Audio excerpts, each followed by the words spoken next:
Welcome to First Wing, a Fourth Wing podcast. I'm Brianna, and this is the start of my Iron Flame journey. And I'm Kendra, an experienced dragon rider, here to help this second year. Just a quick note, this book contains explicit content, including swearing, sex, violence, and death, and so will this podcast. And this episode is covering chapters that have violence and death and a lot of intense moments. Definitely. This is also our anniversary episode, or 1 year since our first podcast episode came out. Yeah.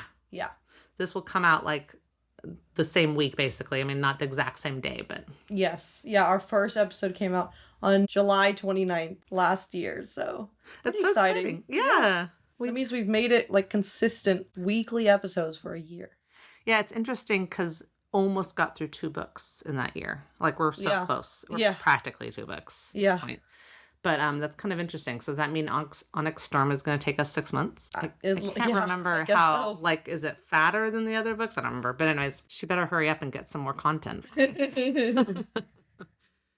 Speaking of us doing this for a year, I just wanted to thank everybody who's still listening to us as of this episode, because I've been listening to our past episodes, and the amount of times, every single time I hear us pronounce Basgiath as Basgiath. No, what is it? What did we say? I don't even remember anymore. I correct myself out loud, and it drives me crazy. And if you also had listened to the audiobooks and had to go through all of those episodes of us mispronouncing that, and you're still here, I'm just saying thank you. It's just been driving myself crazy listening to.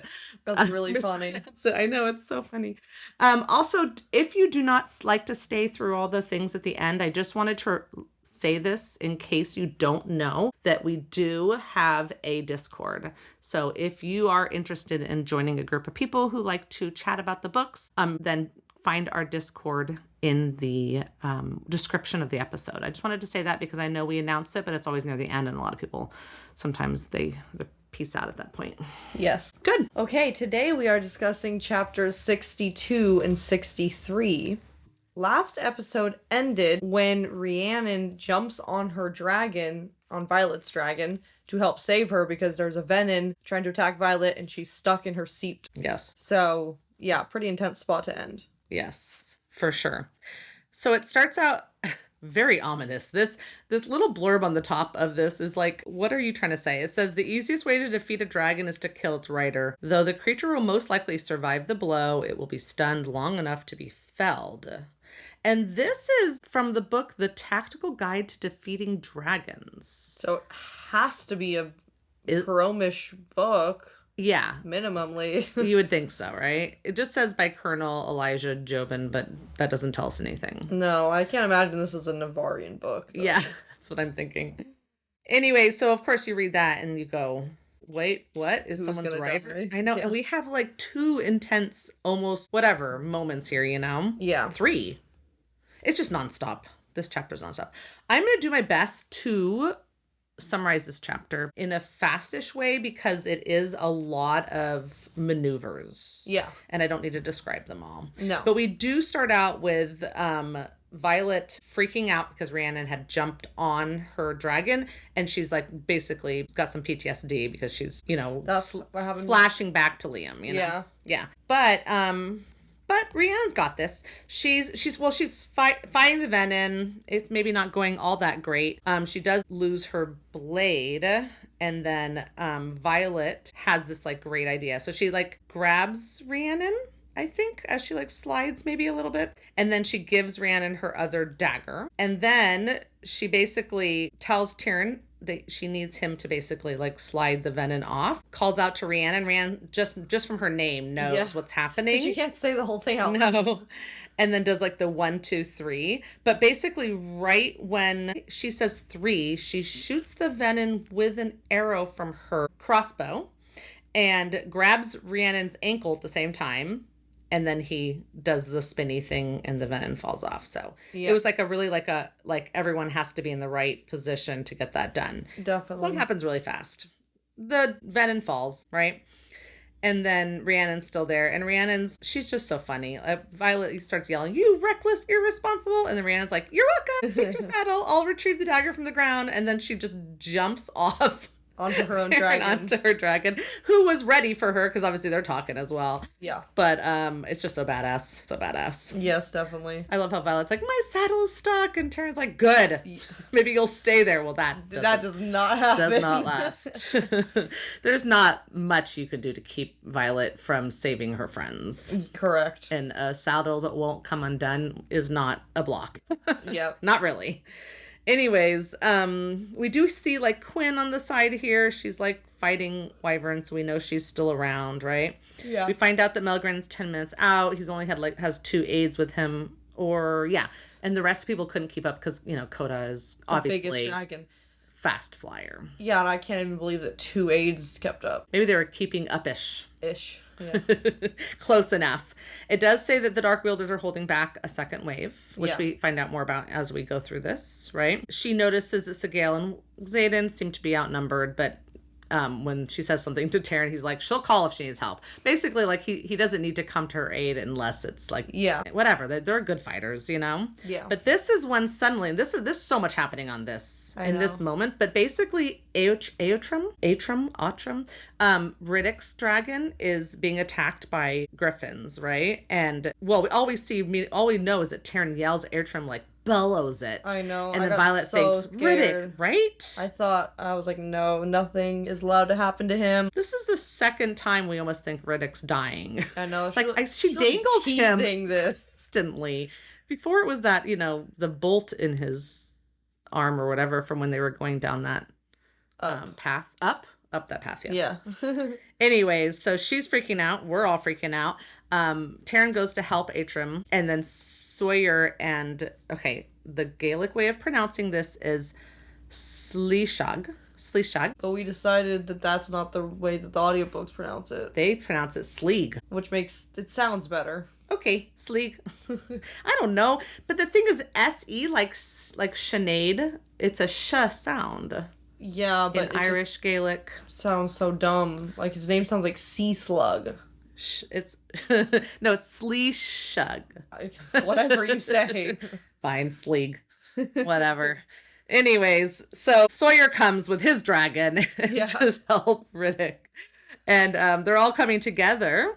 So we just have wyverns and, I don't know, they're like tossing in the air and everything. But Riddick is trying to dislodge a wyvern from Aotrim's back. So we have a similar situation to what Liam had, except for Liam got thrown off his dragon onto her dragon. Yeah. Where Riddick is still on his dragon. He's trying to get the wyvern off, right? Yeah. But then while this happens, Sleeg, the Sawyer's dragon, comes in and grabs onto the wyvern, but then another wyvern comes and there's this whole tussle happening, and what's his name? Sawyer kicks the wyvern away, but gets his leg stuck in the wyvern's mouth. Well, it won't be stuck for that long. No, not. I just, like, when it switched from Riddick to being the most in danger to Sawyer, I was like, okay, this is more along what I thought. Like, if someone's gonna die, it's gonna be Sawyer. Right. It seems like at the end, he's gonna make it, and his dragon's gonna make it. But there's definitely some close calls. I mean, we know he's alive at the end of these 2 chapters because we haven't heard, Taryn didn't say something. I mean, he would know if Sawyer died because, the dragon doesn't always die. But still know. But he would feel the dragon's, like, pain and stuff exactly. like that. Yeah. Yeah, but this is like in just like 3 heartbeats. It's like, and also Sawyer also has been knocked off his dragon's off the back and then slid all the way down by the tail. So he's in a precarious situation right now. Very much so. Yeah. So basically, she has to decide really fast what to do, and she does the most badass move in the world here. 100%. She's of course not going to leave Sawyer dying. She's like, literally, he's losing blood. He's lost his leg from below the knee, right? Yeah. So it says that she like grasped her dagger in her left hand and the crossbow in her right, and she sliced through the leather strap of her belt and then says to Taryn, forgive me. I know. I was mad at her. I'm not gonna lie. Like, I know she has to do what she has to do, but I was like, what is wrong with you? No, because now you can't get back in. Like, that's, you can't get back, you can't Yeah, get she can't back strapped in. I know. You don't know how to ride a dragon, unfortunately. I know. You know how to walk on a dragon, but you can't stay seated. At this moment, someone else's life is I know. So. It's just crazy. I'm like, what? How are you going to get back on your dragon? I guess that just kind of doesn't become relevant yet, but how are you going to get back on your dragon? Well, she can get back on her dragon. Yeah, but he can't do, like, anything other than, like, fly really steadily. Like, they're fighting or for he their can lives. do what he did in the beginning and hold her with some of his magic. Yeah, I forgot that was an option. Yeah, I just thought about that right now, too. I actually do not know what happens. I mean, I maybe do deep down inside, but I can't remember. But yeah, that's what true. He could do that. He could be like, you're going to fucking let me hold you in. Yeah. Biatch, since you cut the goddamn leather. Yeah. Anyway, so she goes and does a running landing. And she does it well. She jumps off of Tarn, leaps onto Atrium's back. Right. Right? Because like they're all connected. They're all connected at this point. Yeah. So then, it's so funny. He yells, Silver One, because he never says Violet. And does he ever say Violet? Not that I remember. And then she's like, how's that for a running landing?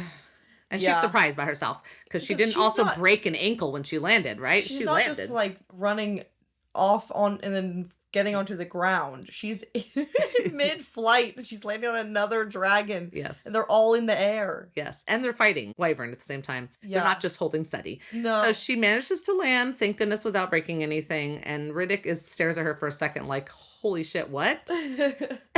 But then he's immediately trying to get the Wyvern off of Atrium, right? Because he's got his back leg. And so she runs by him, hands him the crossbow, because she's got this all figured out, and says, fire it once I'm on Schleeg, whatever. And then he's like, what? But she doesn't pause because she runs down to where the Wyvern is, runs across the Wyvern that's connected to Atrium.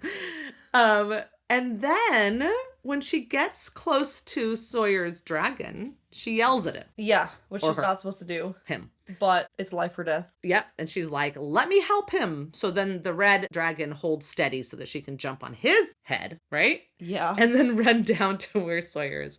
Anyways, right when she jumps on his head, she yells, now Riddick. And so then Riddick shoots the Wyvern that's on his dragon, which then explodes with a shooting arrow, and I guess it lets go because that appears to be the end of that problem. Yeah. So then she's still running down Sawyer's dragon. She yells at Taryn, where are you? He's like, where I'm supposed to be, unlike someone else. She's like, great. I need you to do me a favor. And he's like, what? And then she runs straight towards Sawyer. Did we somewhere miss when Sawyer's leg came off his body? I said it. I said it was nothing from the knee down and it was bleeding. Okay. Somehow I missed you. No, it came off with an audible pop. Yeah. There's no question about that, but I wasn't going to get gory. Well, it's very important to his future as a writer. Yeah, he's still losing and the fact that he's blood now, although he's alive enough and coherent enough to be like, Violet, what are you doing? As she's racing towards him. I mean, it hasn't been that long.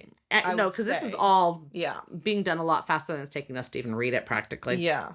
She grabs him and says, hold on, as she rolls him off his dragon and then yells to Taryn, what was wrong with his dragon? Why couldn't was his dragon injured? He basically says by the time Sawyer had gotten because he was attacking the Wyvern that was attacking Atrium. Yeah. And then by the time Sawyer got knocked off, he ended up down by the end of the tail. It was in a precarious place and he's still being attacked by the Wyvern. Yeah, there's two other Wyvern nearby, right? Can't reach over to that Wyvern without making Sawyer fall off him. Yeah. Okay. Although maybe he could make Sawyer fall off him and go catch him. Taryn's so good at that. Maybe Taryn has a skill that other dragons don't have. Yeah, but there's whatever reason it's explained in here which is hard to follow because there's so much going on. Yeah, I feel like I read it slowly and still don't know everything. But the idea is that his dragon couldn't do anything to help him because he was down by his tail and had no leg, so he couldn't just jump up and run. Yeah. So she rolls off with Sawyer's arm around her and yells, "Catch me!" Yeah. Because it's would Taryn catch Sawyer by himself? We don't know. Not if Violet's still on that back, no. Yeah, it's like too much of a toss up, but if she's wrapped around it, then it's like, well, we're either both going down. Yeah. And also, Sawyer's dragon has picked up on what's happening here somehow, because it says that he banks away from the ridge line to give them a few hundred much needed feet of altitude. Maybe Taryn and him were talking. Possibly. But it's good. Like, they were all kind of coordinated here. At least they were somewhat thinking with things. But I love how Xaden yells at her, "What are you doing?" It's super fair. Yeah. And then, "What the hell does it look like I'm..." And then, like, her, she gets caught, so her breath is knocked out of her. Although she doesn't need breath to talk to him, but that's okay. Yeah, but it could, like, interrupt her mental concentration, because she's like, ugh. That's right. Anyways, Taryn gives her a little lecture and everything, but I love how he says, "And you just hoped I'd catch you?" And she says, "As if you wouldn't." Yeah. And then his only response is to scoff, because Taryn... Yeah. That's like her asking him, "Can you catch us?" Like, she's not doing that. She knows. The one time she doesn't ask, and now you're still mad at her. It's so funny. Anyways, and then he just changes the subject, which is great, and says that her brother has mended the stone. So Brandon has mended the stone into one piece, which is interesting. Which is But great. Fez doesn't feel hopeful, and he doesn't explain why that is. Yeah. Or he doesn't know why that is. They said they didn't explain, but... But isn't Marb... Brennan's... that's Brennan's dragon, okay. I was like, I hope Brennan has enough energy left to heal Sawyer after that. But I don't even know if that's his job. Well, she even says when she gets them, when she delivers him to Marin, that there's nothing to mend. Okay, no, but like we need the bleeding to stop. Yeah. So apparently a healer can do that. Okay. That's kind of referred to. You're right. That's fine. You're right. Yeah. That is kind of... I know, I don't think he's gonna get his leg back, but I mean, like, to stop him from dying. We could find that wyvern, make him barf it out. I don't know. I don't think we can do that in the middle of the war. Nah, probably not. Okay, good. So he has brought them down. He's got them in his little, in his claw. So he lands three-legged, and then, places them gently on the ground. Funny, like, image, actually. I know. It would be interesting to see that. I like how, so she's yelling for help, and Taryn says he'll call for aid, and then I like how she tells Malik, the god of death. Yeah. You can't have him. You took Liam. You may not have Sawyer. And I still want to know, is there a connection with her and Malik, right? Yeah, I know. Because he listens to her here. Like, Liam coming into her cell when she was being tortured. Maybe she just needs to start telling Malik who he can and can't take. Take that one, not this one. I don't think Vala would do that. Anyways, so he's like lost conscious. I mean, he's lost so much blood and stuff, but she's like shaking him, and she's like, "Wake up, you have to wake up." And then she's like, "Please, Sawyer, please. We said we'd all live until graduation, remember?" And then he says, "I remember." Yay. His eyes fluttering up, and she's like, "Oh, thank the gods." Not dead. No. And Taryn says that there's aid coming, and this is when Marin comes with her Griffin, and Kat and Bragan come too, but they're on foot. I don't know where the Griffins are. So the Griffins, I guess they're like working. Maybe the Griffins are, bringing people, because they're basically, they've been carrying injured to the healers, basically, is what they've been doing on the ground. So so they come and grab Sawyer, and they said that they're taking him to the healers, and then she thanks the healers because mending isn't an option, not without his leg. Yeah. That's crazy. I wondered if he'd still be allowed to be a writer. I don't know. I'm just trying to think what happens to him. Yeah. Because there's a lot of things that you need a leg for. For sure. So it's like, are they going to be accommodating? I mean, I feel like if it was Basgiath, we would know the answer. They will not be accommodating. But the rebellion... Well, could they be? It's an interesting question, because he already has a dragon, so he is officially a writer no matter what. But then what happens when it comes to? You know what Dane said to Violet when he begged her not to get mended that one time, and how she could just be injured enough to be a professor. That was before she got a dragon? Yeah. Yeah. No, but then what? Then that doesn't even make sense. Why he was thinking that? I'm not actually sure. I can't remember, but that's fine. It's possible that you could be a writer without being sent out. Yeah. Exactly. So that could be the possibility. But we'll see. We'll see where that takes us. Yeah, I just wonder. I wonder if he's going to be able to hang out with Justenia more. He just gets put on like scribe guard. Kat is still there, so Marin has taken off with Sawyer, and Bragan's followed her. Kat's still there. She says, "You look like shit." It's always nice to have Kat around. Yeah. And then she says, "I heard what you did up there. Kira saw, and she told me that took guts." And then Violet says, "You would have done the same." Which is very possible. Kat's turning out to be a loyal, like, for her people. For her people, she probably would have. Yeah. And I don't know if she's at the point where she would have done that for Sawyer, but to be fair, I don't think Violet would have done that for even Marin. I don't know. Violet might have. I don't know. I think she was freaking out because it's like one of her closest. That's true. Yeah, it's hard to say. And then Kat's response is actually love. She says, I would have run faster. That is funny. Thanks, Kat. And then she gives her another dagger because she says, looks like you're missing one. And then Kat's like, I'll look after Sawyer and don't you dare thank me for that, and takes off. Yeah. So Violet's like alone out there, kind of. I mean, we find out Kat didn't get very far. And she sees a green clubtail dead. And then she's like worried. Oh, suddenly it's Tane. I forget Teen, whatever. Which is Mira's, right? Yeah. So she like freaks out for a second, but Taryn's like, she's alive. They're holding the last wave back. And then he's about to say something about your mother, but then he yells, behind you. And right at that moment, she like whips around and there's a Venin. Yeah, and 20 feet away. She's on the ground. The one thing I forgot to mention the reason Taryn took off, right? Oh, yeah. Because doesn't he like, they drop for a second and then Taryn says something like, Segale. Yeah. And then he like whoops his head and then Violet's like, go. Yeah. And they have one thing they were saying before, the rule was like, don't ever be separated from your dragon. And instantly there they separated. Yeah. And she's stuck on the ground. Yeah. Like the dumbest possible situation. Yeah, for sure. So that happens. Anyways, there's a Venin and it's a girl. Yes. And, so she kind of freaks out and she's like, I hope Kat doesn't see this. I hope the Venin doesn't see Kat, like she's worried about Kat again. And the Dark Wielder's like, there's no point running, right? And she's like, we both know I'll drain the very ground underneath you. Although she says later that I have to keep you alive, so she wouldn't. But whatever. Maybe they can control it enough that they could do the ground underneath her, not her. Like, obviously we haven't seen that happen. We only know that the better ones, like the more powerful ones, can lift her off the ground, which is crazy. But yeah, so she says that to her, and then Kat, of course, comes running back. Yeah. Which was almost helpful. Very brave. Yes. And she does help. Amazing. But of course Violet tells her to run and she's not listening.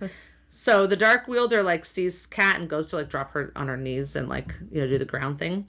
But Violet yells stop and she does. Anyways. Maybe, I don't know. But then by that time Kat has gotten up to her, so I guess now she's a little safer. Yeah. But anyway, so then she starts like gather her, lightning and stuff. And the Venin's like, oh, you are a powerful one, aren't you? The lightning wielder. And then she's like, her, I don't care about, Kat. But you, I'm under orders not to kill, so let's not make this difficult. Right. And Violet's like, me? What the hell? I feel like she's heard this before, though. The last one was like, I want to open you up to see where all the lightning's coming from. No, that was the one in Reston. That wasn't the last one. She saw another Venin since Reston? Yeah, the one that she had to fight at that guy's palace. Oh. He said something about how they wanted bringing her to, But he also was kind of trying to kill her, so it was little confusing. But I think he was also like desperately hungry and like had just been tortured. Hard to say with him, but yeah. Then this Venin says, "You'll be so much fun for him to wield." I know. So there's another him. Interesting way to phrase that too. Like to wield. To wield. Is that like giving the impression that they're kind of hive-mindy? Sure sounds like it, doesn't it? Yeah, but then at the same time, like they do kind of seem to have their own personalities. But maybe there is some sort of like you are being controlled by the main, a little pyramid scheme, Yeah. Yeah. I know, this hymn is so interesting. I keep on like waiting for it to be a really dramatic reveal, but then it seems like at the end the hymn is just like the guy from her dreams, which I was like, but then isn't that the obvious one? We do end with this weird hymn that is like, Zayden's like, they're waiting for me. Well, right. So if Zayden's a hymn, I don't even know. No, I'm not. Wasn't saying Zayden was the hymn. I'm just wondering, like, who is this? Because even he's talking about a Venin as a hymn. They're all. I'm guessing it's like the leader, somebody, something. But like, I'm just waiting for like him to turn around and her be like, "Oh, I recognize it. It's my dad." Or like, I mean, not really, but like, I'm just like, no, for sure. This crazy real, but it seems like it's just like, oh, it's just who is this person other than just a Venin who's been in her dreams? In her dreams, yeah. Yeah, but like that's all we know about him, which I think that's like the obvious answer. So I'm trying to like think, where's the? Well, they him. I know. They name him, and it's always italicized. I know. It's very interesting. It is. So yeah, she's thinking of the nightmare, and she's like the sage, you know, in all his words and stuff. So then this woman gets a wild look over her eyes. I didn't pick this up until Violet does. Yeah, I didn't either. I just mean Venin. What do we do with them? They're crazy. They're crazy. She says, I will be his favorite for delivering you. I will be more than just an asim soon. I will be given the veil when this is over. And she's like, delivering me? And then Kat's like, you can kill her anytime now, right?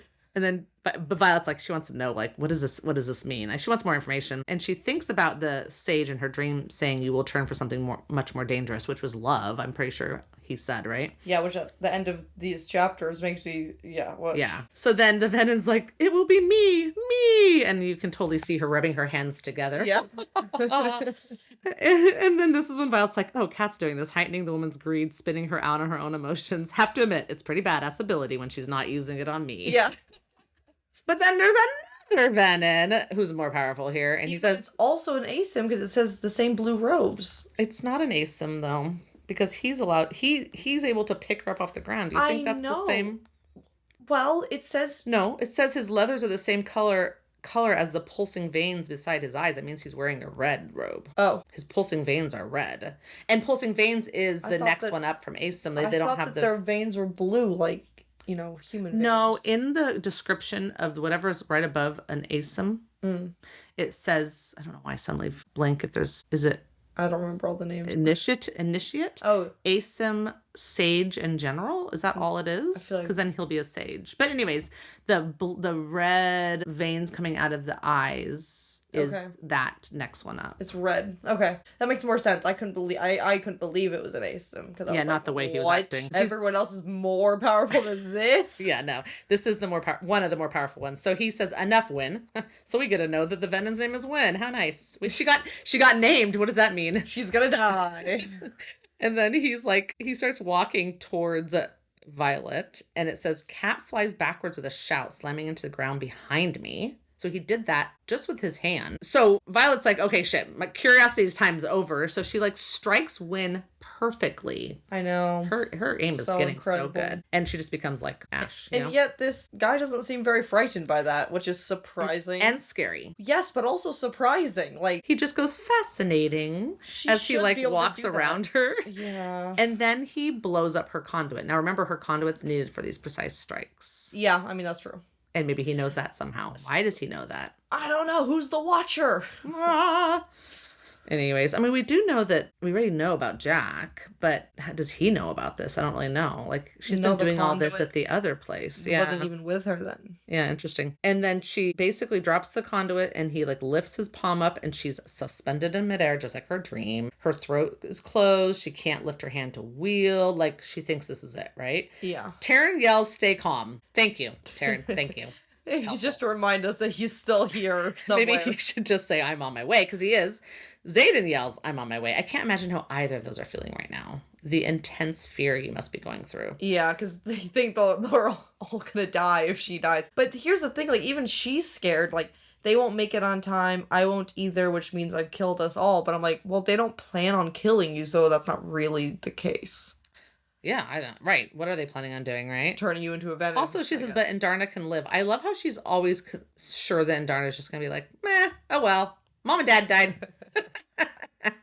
She's so sure. Andarna, you can still live. And I'm just like, okay, maybe. It's just like the one kernel of hope that she can hold on to to keep her something. Yeah. And she's like, she has to hold on. She has to choose to survive. And I love how she's thinking about Andarna right when this happens. Yeah. And then the Dark Wielder says, he's almost here. He must be talking about the same him, right? Right. He's not talking about Zayden here, right? No. So let's move this along, shall we? And then he says, the horde tires of hovering, waiting for permission to attack. Well, although it's not an italicized he, so maybe it is Zayden. I don't know. What are we moving along? What is he moving along with her at this point? What are we doing? Let's move along. I think, well, now he has her suspended. Her somewhere? He's gonna float her somewhere. Yeah, so many questions on what they're gonna do, right? So then we get this. Oh my gosh. End of the chapter here. A shape moves in the cliff behind the Dark Wielder. No, not a shape. Part of the cliff itself. A giant boulder? A boulder with slivers of golden eyes? Uh-huh. And then it springs forward with from the cliff like a projectile, expanding, changing colors, sprouting wings and claws and black scales. Right. Okay, so first of all, I want to say that when she thinks Andarna can live, I forgot to say I said Andarna save her, because what has Andarna said this whole time? I'll be where I'm needed. So I was 2 sentences away predicting that Andarna would come and be the one to save her, because there was no other options of who's going to save her, really. Also, boulders are gray, so she's not just blending into a shadow or whatever. Obviously. What is she doing? Clearly, she is changing colors. It says it right there. Changing colors. Yeah. Changing colors. She's changing colors. Yeah. I called it! You sure did. I can't, like, so long ago, when it was, like, the third time it mentioned her pearlescentness, I was like, or like catching something from the sky, or like seeming to be green from the grass at one point, like it was like one of in the first like 3 times I think it was mentioned, I was like, is this something about adolescence that we're just like, is this just like flavor texting us? But then it was like, no, is this something specific about Andarna specifically, because this is weird that it's coming up so much. So and then as we got closer it got really obvious. But yeah, that was crazy. Oh my gosh. No, and so not great. only that, not only that, I know. And I have to take a break from saying what happens right here, because I have to read this luckily short thing in the top. So we're on chapter 63, and it says, I am alone in thinking the knowledge of words. The protections they provide should not solely benefit Navarre, and it has cost me everything. And this is the journal of Lyra. Yeah, she's alone in that. Yeah, out so of that means 6 people, she's the only one. Yeah, potentially 7. We don't know. Right. She is the. Well, I think we'll there's talk about that. Yeah, but yeah, no, she's the only one who thinks that maybe like we should help Perumiel also have words. Right. What? How is that insane. not even? How are they even arguing about that? I don't know. But do you know what? I bet you 95% of the readers never read that book. Yes. Because they were like, and they just kept reading, like, what's this stuff for a blur? But well, audiobook listeners have to. Oh, that's true. Good point. I keep forgetting that. Anyways, no, but yeah, so that is fascinating. Yes. And we will tuck it aside. And messed up. We will tuck it aside for the later discussion, right? Yeah. Okay, so this is amazing right here. So the Dark Wielder turns. He isn't fast enough, which they're pretty fast. And Andarna lands directly in front of him, then opens her mouth and breathes fire. I know. And I was like, I also said that was going to happen. You did. You said she was starting to. But also, from you do realize breath. that every time Taryn has fire onto Venin, what's happened? Nothing. Right. Just saying. So she breathes fire down upon him, roasting the Dark Wielder before she snaps her jaws down and rips his head straight off the body. Now, the question is, did the fire kill him anything? Or did the ripping his head off kill him? He was roasted. It's very unclear here. I mean, that would be crazy. There are arguments about this statement. Different breed of dragon, so how many rules don't even apply to her? Yeah, and what do we know about this? Nothing. Right. Yeah. Crazy. I don't know, but that was so cool. Yeah, that line I always look at and I'm just wondering, like, great that she breathed fire, but was it the fire or was it her ripping his head off his body?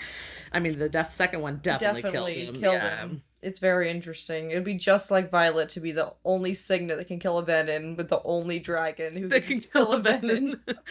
Anyways, so obviously when the Venin dies, Violet drops, but I don't think she was too far away. From the ground, Yeah. Anyway, she falls into a melting slush. At the same time, his corpse falls, and then Andarna spits out the head. Yeah, it says it's a smoking Still head. smoking. So it must have caught on fire unless it's just his clothes. It sounds like something got on fire. I don't know. They shot the fire and those guys walked out fully robed. It didn't say that they came out naked. Or even with like burning clothes on. So I just don't know. It's just very fascinating. And then Violet thinks, what? Oh, she falls into the melting slush. I said that. I was thinking she falls into a melting slush. Oh. Like that was describing how she felt. How she fell. And I was like, that's really weird. Okay. No. Violet's like, what the actual fuck? And she's like, you. And then Andarna says, I breathe fire. And she preens. Yeah, I'm like, that's not all you did. Kat's like, did you just eat him? I know, and I was like, well, he wasn't an ally. So she was allowed to eat something. That's right. She should have said that. He wasn't an ally. I know, I wish she did. But she also didn't like the way he tasted. She spit him out. Yeah. I don't think you want to eat a Venin. No. And Andarna's like, you do not speak to dragons. You do not ride human. Yes, which is so fair. I mean, I guess Kat's in shock, but come on. And then, anyways, and then Violet's like, you looked like a part of the cliff. Uh-huh. And she's like staring at her like she's never seen her before. And then Andarna's like, I told you I could hide. Violet opens her mouth, then shuts it, searching for words. And she's like, that wasn't hiding. Her scales are as black as Taryn's now. Maybe I'm seeing things. No, you're not. You're not. Come on, girl. Don't second guess yourself here. Yeah. Anyways, Taryn lands. He's like, you made good timing or made good work of this. And then Violet's like, no, that was Andarna. And then Taryn, like, acknowledges Andarna for breathing fire. And they're all very proud of her. Taryn says that Melgren orders us to the Vale. Which, by the way, when they get there to the meeting, her mom is surprised to see her there. So that means Melgren's ordering without telling her, by the way. Melgren orders us to the Vale. Yeah, I literally was like, that doesn't seem smart at all. By the way, also us, I thought they meant everyone. I was very confused who us was. Well, it says right here, they're pulling the whole squad to the Vale, right? And then it says, no, not the whole squad, just us, and that's Xaden. Yeah. I'm actually very surprised. First of all, when Xaden landed, he should have just ran to Violet, grabbed a hold of her, held on tight, and went, oh my god, he didn't die. Because that's what I would have done. Yeah. He has a whole conversation with her before he... I had a problem with that. I'm like, she almost died, Xaden. I don't know. Get your hands on her. Yeah, I guess. I feel like maybe he has a hard time turning off his, like... everything going on. Yeah. He's just happy she's alive. But that he also wasn't there to see everything that was happening. That's true. And so maybe he just heard, oh, she's fine. He's like, oh, good. Who knows?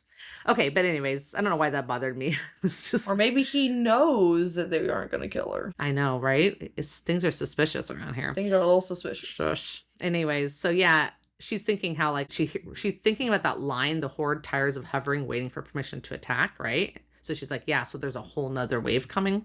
Yes. Xaden clarifies it's not the whole squad, just them. Violet says they haven't sent their last wave yet.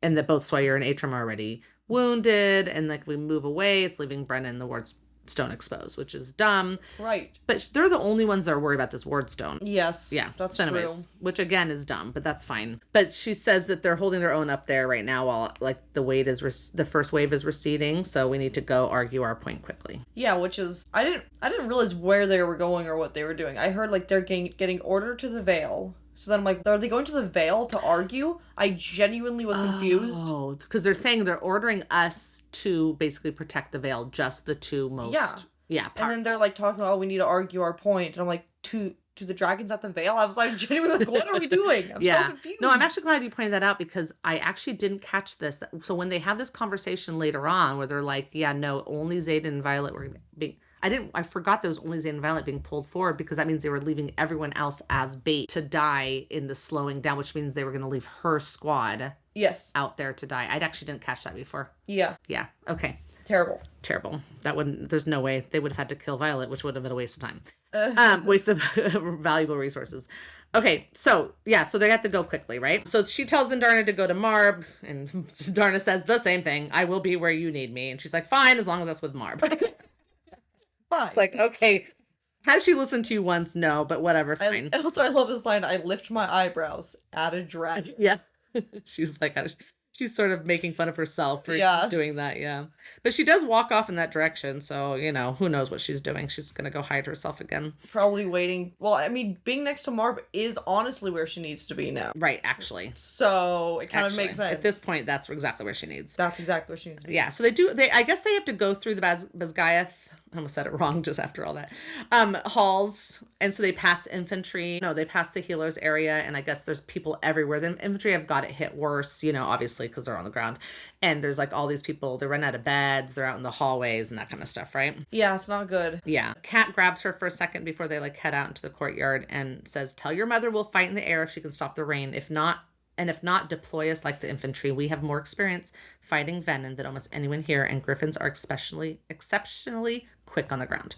Because right now, all they're doing is helping with the wounded, bringing them back and forth. Infantry. I mean, I don't know. I get that they probably don't trust. I mean, the people in charge here making the orders right now is people who don't trust the Griffins, at all, or the writers, right? So Violet says, "Yeah, I'll tell her," which actually I don't think she ever does. No, in these chapters, a little distracted. She's distracted for sure, but for a good reason. Yeah. Anyways, they do make it like outside. I mean, okay, so they're on their way to the gate, right? And there's this whole interesting interaction where some cadets are like saying like, don't, close the gates, I can't get in. And Xaden like says something like, I don't know, whatever he says, shutting the gate isn't going to help you. Even if they're on foot, the 5 seconds it'll take for them to get through isn't worth losing the necessary egress, like the in and out. Yeah. And then she like chides him for being rude. Like she like he should say it gentler. And he's like, what, nicer, softer, kinder? How the hell is that going to help them? And I'm like, yeah, he's not wrong. Also, I don't think he said it that harsh. I know. I was like, I thought she was being a little bit delicate. I guess we didn't hear his tone of voice. Yeah. Maybe he was maybe like being like, no, you idiot. Also, this is Xaden. Yeah. So everything he says sounds scary. Yeah. But anyways, at this point, Jasenia's running after her. So Xaden's like, okay, you see, you can talk to Jasenia. I'll go pick the fight without you. Right. Whatever the fight was, right? Because you haven't quite figured that out yet. Nope. But anyway, so he goes on through like the archways that have those, I don't know how you say them, portal. I don't know how to say that thing, but it's those gates that come down. Yeah. So he goes past those. I guess there's 2 of them, it sounds like. And then she starts talking to Jasenia. Jasenia says, I found the difference between the 2 journals, but I think Lyra's journal is the lie. Now, if you just read the earlier thing, you're like, there's no way Lyra's journal is the lie, right? No. So you're ready to get that idea that that's not going to be possible. So then she says, I think it's a 7, but it can't be. And I'm like, it can be because of Andarna. And then I was like, oh my god. I mean, that wasn't exactly what I was thinking. I was thinking they still needed 6. And then Darna could replace Coda as number 6 because she would be the leader of her own den as a completely different breed of dragon. But this is pretty close to that. Not that far off from what I was thinking. Yeah. Because if she's her own, though, then she would be the 7th, right? Yeah, yes. I didn't know we needed a 7th before now. Although... Make the 6 and the 1, 7. 6 and the 1, right? It's very. If he was going to try not, hide it. I was going to say if he was going to try not to have anybody else have this technology, he could have just said the 6. I know it was very interesting to include the 1 then. Yeah, I don't know exactly what his thought process was, but so she says the only difference in the journal between the 2 journals is the 7 or 6. I thought at first maybe it meant runes, and that we mistranslated that part since there are 7 runes on the wardstone. Interesting datum, right? Yeah. But she's like, but I checked and double checked. So then she shows her the thing, right? And it says, she's like, this has to be wrong, But then so weird. So she's like, she thinks about herself. It says, this reads the breath of life of the 7 combined and set the stone ablaze in iron flame, right? Yeah. And she's like, 7 dragons is impossible. There's only 6 dens, black, blue, green, orange, brown, and red. So then she's like, maybe it's not a 7, maybe mistranslated. So they show her. I'm like, Violet, you. I know, Violet. Just think about, but I know there's so much going on and it just takes her a little bit and she gets there. It doesn't take her very far. But I was she's like she shows her like how the first 6 has the symbol 6. This is a different symbol. Yeah, so I wonder if just like I just thinking about the past, like did one of the first 6 bond 2 dragons just like Violet did, or were there just did this dragon race did not bond with people? Yeah, I don't know. I mean, or would that be amazing if one of them had 2 though? I know that would be an interesting turn to that. It'd be very funny. But it's like 7. There's 7 circles on the word Sonorisha, 7 runes. 7. She basically completely closes herself up like Fort Knox. Yeah. But she's thinking, okay. She's like, okay, you should go to the infirmary. Sawyer's there. And then Jasenia's like, what, Sawyer's there? And she's like, yeah, he lost his leg. So she's like, if you, go there, you'll get evacuated from there if there's a problem. So she goes. I think it's over here because she's like thinking as she's walking. She's like walking toward leadership and her head's swimming. And she's like, oh, she thinks, could it be a griffin? But that doesn't make sense because when the words are up, the flyer's magic is down, right? Yeah. And then she stumbles and has that holy shit moment, literally. And she says, I immediately shut the thoughts down before anyone connected to me can break through my shields and catch me thinking them. So she doesn't even want, and this is something I didn't know was possible, that she could shut Taryn out of her mind. That much, like that fully. This is crazy though, because I'm like, is it that bad of a secret that you feel this is necessary? Like, I mean, maybe she's just worried about what people will think or how they're going to interpret it or what they're going to do to Andarna. Like, they were worried about that when she was a hatchling or yeah.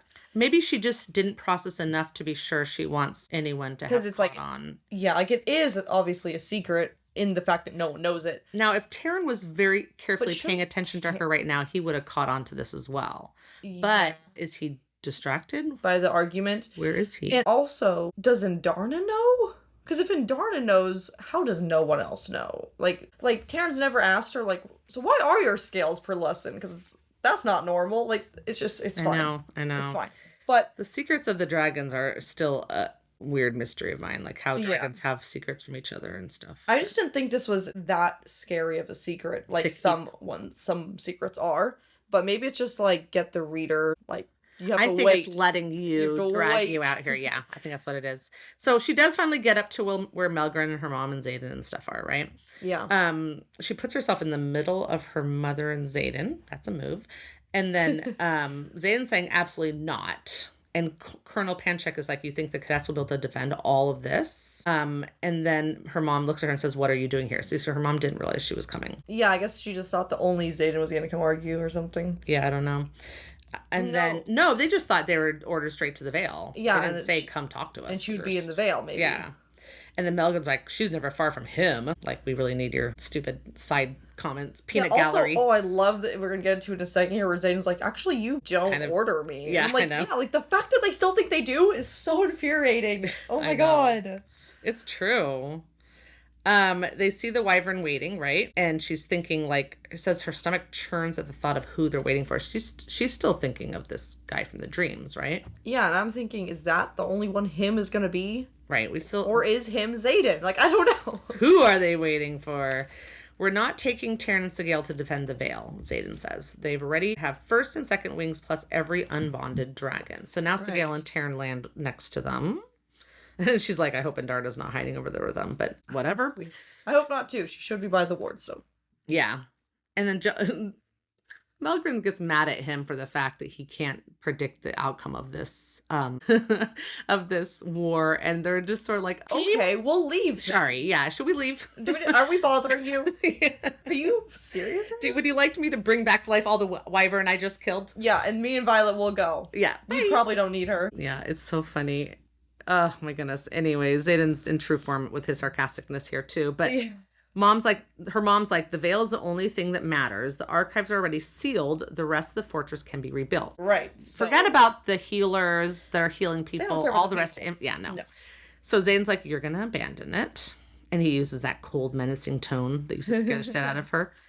And then they're silent. So that's damning. And then Melgren's like, they can launch that line of wyvern at any moment. We have over 60 injured pairs. The horde right there it'll take us out. We'll be spread out and it'll just take us, right? And so Xaden's like, well, why not move every cadet into the Veil? And then Melgren says, you might lead a revolution, Ryerson, but you know nothing about winning a war. Yeah, and I like the line of like, well, at least he's calling it a revolution and not a rebellion. Yeah, it's true. Xaden says, you're using them as a distraction, a delaying tactic. They'll die while those in the Veil have time to prepare. So this is where Violet comes to realize what I just realized. Like, what? You can't do that to all those cadets. And then she's also like, Brennan has mended the wardstone. So then they have this argument about whether it doesn't matter, and stuff. She's like, if the stone's mended, it could hold power. We could still raise the wards. And then Violet's mom is like, well, you weren't entirely successful in Arisha. And she's like, no, I can do it. If you put us in the Veil, you'll leave the wardstone unprotected. It's the only solution to keep everyone on the field alive today. Right? Like, out of all the solutions, that's the only one that will keep everyone alive. But they're still arguing with her. But as they're arguing with her, the leader has arrived. Basically, they all look over, and there in the center of the horde now flies a wyvern slightly larger than the others, bearing a rider in royal blue. Which is the one from her dream? Question mark. It says, I recognize his dark, thinning hair. An annoyed purse of his lips. And she's like, even if logic argues that I won't. No, she doesn't say that. She says, if he comes closer, she's worried that she's going to Okay, so we don't have it confirmed yet? Yeah, we don't. I'm still like, she's still trying to convince herself it's just a dream. Although, come on, Violet. Yeah, kind of come on, Violet. I don't know why you have to keep. Yeah, I don't know. That's one heck of a dream to keep having, but yeah, but also it's like, who thinks a Venin has this power? Yeah. Well, there's this back and forth. Her and her mom are yelling at each other, and she finally says, "For once in your life, listen to what I'm telling you." And then her mom stops and she says, "For once in my life, trust me, have faith in me. I can get the wards up." And she says, "If we raise the wards, every wyvern on this field is dead. Every dark wielder is powerless." And then she thinks attack and says, "Well, nearly powerless.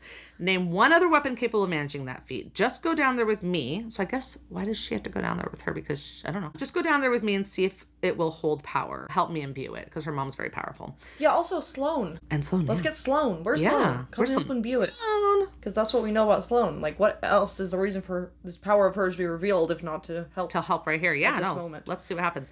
Well, not right now. If it won't hold power, then I'll do whatever you want, but I can do this, General. I know how. And then Milgren's like, oh, we're wasting time. But her mom says, wait. Mm-hmm. And she says, when Milgren tries to like argue, she says, this is my school. I said, wait. And then he said, it's my army. And Xaden finally was like, it's not. He's like, half of the army is your army. The other half is mine. And seeing that you had no problem having my father executed, I have no problem leaving you to die if you refuse her help. I like how he's just going to kill everybody if he refuses Violet help.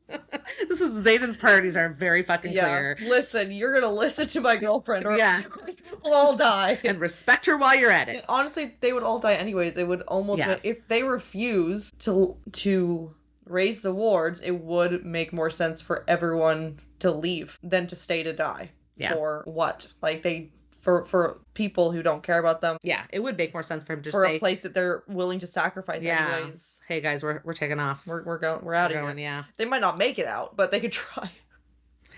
And I see that you noted here that Milgren says his color slowly draining from his face because he's finally realizing he does not have all the power. Also, I was wondering, like, if not only that, if with Xaden saying this and like truly in his brain believing it, if like a sudden split of the future just happened, where like interesting. Where Milgren suddenly sees like option A, option B, where it's like option A, I don't know what happens. Option B, we all die. All of us and the whole Vale like gets taken down. Like maybe it's because he's like split the armies with that like statement or something. Interesting. That's truly, fascinating. Like, believes it in his heart, he should be able to have opened this potential path to the future. And that's what I just wondered if it works like how Alice is from Twilight. Just in case people if it works following. Like how her future telling works, you could see like multiple paths when there's a point of a decision to be made. So interesting.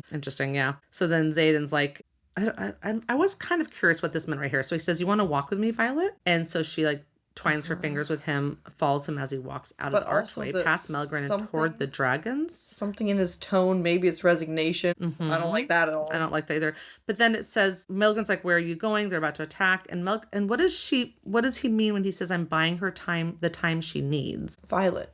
The time Violet, I needs think to do what? To go try to start the wards. By holding her hands and walking towards... No, I think he is like, come walk me to my dragon with me. Because this is the last moments we're going to have together. Yeah. It's something like that. But I guess, or was he buying Mama Sorengale the time she needed to convince Milgren to let her go? I don't know. Whatever. Anyways, that wasn't super clear about what he meant. But he does say right here... Yeah, and see, her stomach sinks when he says that. Yeah. So I'm not sure. Yeah, maybe you're right. Maybe, I don't know. And he says, they won't attack. Not yet. They're still waiting. And then Milgren's like, what the fuck for? And Xaden's hand tightens around Violet's and says, me. Right. God, what a weird place. I just realized you ended on that. I know. For me, so many things. This could mean so many things. Well, my options are like either that he's going to join them, which would be ridiculous, or pretend to join them. But how do you pretend to join the Venin? You'd have to wield. And how does he know they're waiting for him? Yeah, that's a great point. If he's ever, if the hive mind thing's correct, if he's ever, like, because I talked about this before, how I thought maybe the rebellion kids were taught how to wield, like, Venin, even though you'd think that's, like, so hypocritical and crazy. And it is. It is. But what if it was like I don't know, like if you just do it one time, is that it? Like you can't turn back ever? Because that doesn't seem... Yeah, I know like some of the answers to these questions just from the next book, but you don't, and I can't tell you, so... Yeah, so it's just like I don't know, if he has done it one time ever, on accident or on purpose, I don't know how you do it on accident, on purpose, and there's like this hive mind thing, then maybe he does have like an inclination of what they're planning or thinking, or I don't know, it just doesn't make any sense. I know, it really doesn't.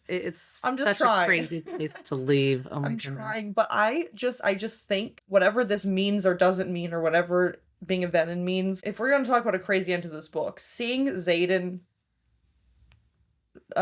suck from the ground, what's it called? Suck from the ground, pull from the ground. Do the Venin thing. Do the Venin thing. Is that a dance? If we see him do it, even if we learn next book, like, whatever, it was like a show, or like it's not a big deal, or not as big of a deal as like Jack fully becoming a Venin or whatever. That would be quite the ending of the book and really make you want to scream and just scream a lot, especially if the next book wasn't out. So if we're trying to think of the craziest thing that could happen, besides like his mom being the leader of the Venin, which would be pretty insane, but still, like, I think Xaden, I don't know, doing some Venin shit would be... Doing some Venin shit. But I just can't, like, I'm like, he can't be a Venin. Like, that can't be what happens. Right. So I just don't know how that would be possible. Right. Oh my God, that's crazy. Okay, so just to say this out loud, there's 3 chapters left. There's 1 normal chapter and 2 small chapters, and that's what we'll do in our next. Yes. I still haven't decided, and we'll discuss this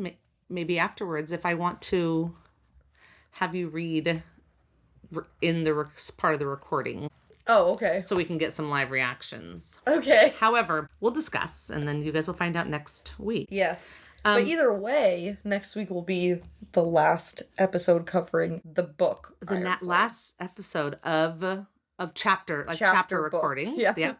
We are going to do probably one more recording after that. We usually do that just kind of covers. It'll be like going over what all your of the predictions theories. were during, and what your theories were, what came true, what we're still waiting on, what questions you might have got answered by the end of the book and stuff like that. Yeah. Exactly. Yeah, we'll do that. That's why I've been personally re-listening to all the episodes to also catch some of those things that I want to make sure we talk about. Yeah, because sometimes I don't, in the moment, I'll say something that I didn't actually write in my notes. Yeah, I know. I don't catch it all. For sure. But also while I'm here and while I'm thinking about this suddenly, because she was talking about Jack, right? And then so they know that Jack was a Venin, and they know that he was wielding, is that the word? Yeah. Inside the borders or the wards of Basgiath, right? Yeah. Okay, so did we talk about this when we discovered Jack was a Venin? Did we talk about the fact that the guy who killed Nadine had red-rimmed eyes? No, we did not. Okay, so we read that out loud. When did that happen? So when the guy came up and said, "You're Sorengale," and she turned around and said, and he "Yes, Violet, like my hair." Yeah. It says the guy had red-rimmed eyes. Oh yeah. And then he killed her. Yeah. And who was that sent by? Atos. And Varish. Or what? Well, we don't know. He just said secrets are, what's it called? Okay, I just feel like that still ticks a Varish could have also been a Venin box. Yeah. But Ados, what is he doing? Is he just out here playing with Venin like they're toys? Sounds like it. Like, let's just create this little box. I mean, he was the one who sent them to as what's it called, Athabine. I know, right? And then he what? Sent that guy. Obviously, sent that guy somehow. Whether he sent him through Varish. I mean, Varish could be the one on the ground doing that. Who knows? But he sent them because it was that same saying, right, about the secrets. And that guy was red-rimmed eyes, and she specifically points it out. So there's no question that he was also a Venin wielding inside the boundaries. Yeah, yeah, it's crazy. That's crazy. Crazy. Oh my goodness. It's so exciting that we are getting to the end and we get to record another one this week because I'm out of town for 2 weeks. Yeah. Which means I don't get to start Onyx Storm for a while. Aw, poor baby. Hey, listen, I had to wait months. Like I told you, I finished Iron Flame and the ending, I was just like, nope. And I just went back to Fourth Wing and started over again. Yeah. Okay, guys. Thanks so much for listening. You can follow our social medias on Instagram and Threads at First Wing Pod. You can find our Discord in the description of the episode, like we talked about earlier. Mm-hmm. You can rate and review our podcast on Apple Podcasts. You can also rate our podcast on Spotify, and you can leave us a comment. If you don't have either of those, go back to the Instagram, send us a DM. Which has been happening. We have had some people start sending reviews to Instagram, which is great. We're just catching up on our past reviews that we found, like we mentioned before, so we'll get to those. We love hearing from you guys, period. I mean, so much. Chance to rate us on any podcasting app you're on, it just helps us grow so you have more friends to chat with in the Discord. So yeah, we really appreciate all the ratings and the reviews, and even if you can only send a review through Instagram, we appreciate it. Yes. This one today is from last month, and it's from, this person's username looks like it's saying "we ride at dawn." Basically is saying that. Yeah. There's some underscores there. And then this person says, "I love this podcast. I've read all 3 books and was having withdrawals. These episodes give me just enough of a fix to get me through the day. I've also picked up some details I originally missed when reading." That was a 5-star. Thank you. Yay, thank you. Also, that's a great username. Yeah, it is. We ride at dawn. Yeah, so we do have some more reviews, which we'll read in upcoming episodes. Yes, we're so glad we found our missing ones, and Yes. we're glad that people are still actively reviewing us, so thank you. Yeah. Okay, good. So the next episode, we will be covering those last 3 chapters, which are chapter 64, 65, and 66. Oh, of course it ends on 66. Oh, of course. Okay, join us next time, writers. Bye. Bye.